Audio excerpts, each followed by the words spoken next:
Carpentry is a rewarding skill. It allows you to create beautiful and functional pieces. Whether you're a complete beginner or have dabbled in DIY, this guide will give you essential carpentry skills. We'll cover everything from understanding wood to using tools effectively. Let's begin our journey to becoming proficient carpenters. This guide helps you gain confidence, learn about different types of wood, understand their strengths and weaknesses. We'll explore accurate measuring techniques. You'll see why this is crucial for professional-looking results. Learn about cutting techniques and the right saw for each job. We'll cover joinery methods for strong and durable projects. This guide has actionable steps and pro tips. You'll be able to tackle any carpentry project with confidence. Let's gather our tools and embark on this rewarding journey. Become a skilled carpenter. Wood is the heart of carpentry. Understanding different types is vital. Each wood has unique properties that affect your project. Hardwoods come from deciduous trees like oak and maple. They are durable and known for their beautiful grain patterns. Oak is ideal for furniture, while maple suits cutting boards. Softwoods are from coniferous trees like pine and cedar. They're generally softer and more affordable. Pine is common for construction, while cedar is great for outdoor projects due to its resistance to moisture. Plywood is a manufactured wood product. It's made from thin layers of wood veneer glued together. Plywood is strong, affordable, and versatile. It's a popular choice for building cabinets and shelves. Medium-density fiberboard, or MDF, is another engineered wood product. It is made from wood fibers glued together under heat and pressure. MDF is smooth, affordable, and consistent. It's often used for painting projects. Understanding the characteristics of each wood is crucial. It helps you select the right material. It ensures your project's success. Accurate measuring is non-negotiable in carpentry. It ensures your pieces fit perfectly. It saves you time, effort, and material. The golden rule is measure twice, cut once. Always use a high-quality measuring tape. A tape measure with both metric and imperial units offers flexibility. Before measuring, ensure the tape is straight and not twisted. Mark your measurements with a sharp pencil. This allows for precise cuts. Avoid using pens as ink can bleed into the wood. When measuring for cuts, remember to account for the thickness of the saw blade. For long cuts, use a straight edge as a guide. This helps you maintain accuracy over longer distances. A combination square is a versatile tool for marking right angles and checking for squareness. Mastering accurate measuring and marking sets a strong foundation for successful carpentry. Section 4. Saws and cutting techniques, shaping your vision. Cutting is a fundamental aspect of carpentry. Different saws cater to specific cutting needs. A handsaw is a versatile tool for making straight cuts. It's ideal for cutting boards to size and making rough cuts.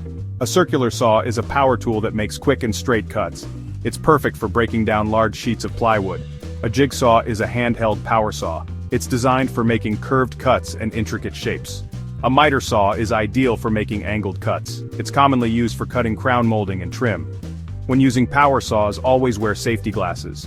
Use clamps or a vise to secure the workpiece. This ensures clean and accurate cuts. Understanding different saw types and their uses empowers you to tackle a wide range of carpentry projects. Section 5. Joining the pieces, essential wood joinery methods. Joining wood pieces securely is crucial for creating strong and lasting structures. There are various joinery methods to choose from. A butt joint is the simplest method. It involves joining two pieces of wood at a 90-degree angle.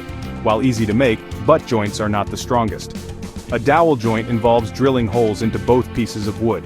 Wooden dowels are then inserted into the holes, adding strength and stability to the joint. A mortise and tenon joint is a strong and traditional method. It involves creating a mortise or hole in one piece and a tenon, or tongue, in the other. The tenon fits snugly into the mortise, creating a robust joint. Pocket hole joinery is a modern technique.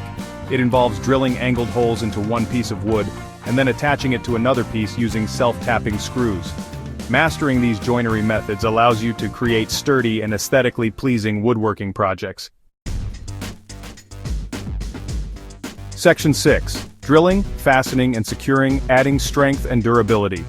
Drilling holes and using fasteners are essential for assembling carpentry projects. Different tools and techniques ensure secure and long-lasting joints. A power drill is a versatile tool for drilling holes. It can also be used for driving screws. Start by marking the location of the hole with a center punch. This prevents the drill bit from wandering. When drilling into wood, use a wood drill bit. These bits have a sharp point that helps to prevent tear out. For driving screws, use a screwdriver bit that matches the type of screw head.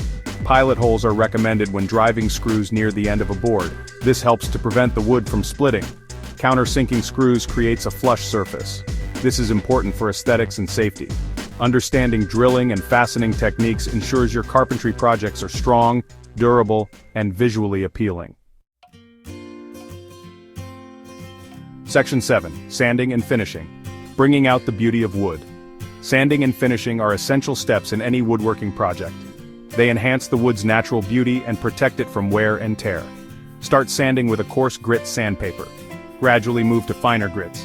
This process smooths out imperfections and creates an even surface for finishing. When sanding, always sand with the grain of the wood. Sanding against the grain can create scratches. Use a sanding block for flat surfaces. A sanding sponge is ideal for curved surfaces. Once the sanding is complete, it's time to apply a finish. Finishes protect the wood from moisture, stains, and scratches. They also enhance the wood's natural beauty. There are various types of finishes available, including polyurethane, varnish, and oil. Choose a finish that suits your project and desired look. Apply a finish with a brush or a cloth. Apply thin, even coats, allowing each coat to dry completely before applying the next. Sanding lightly between coats can help to achieve a smooth and professional-looking finish. Mastering sanding and finishing techniques brings out the natural beauty of wood. It protects your carpentry projects for years to come.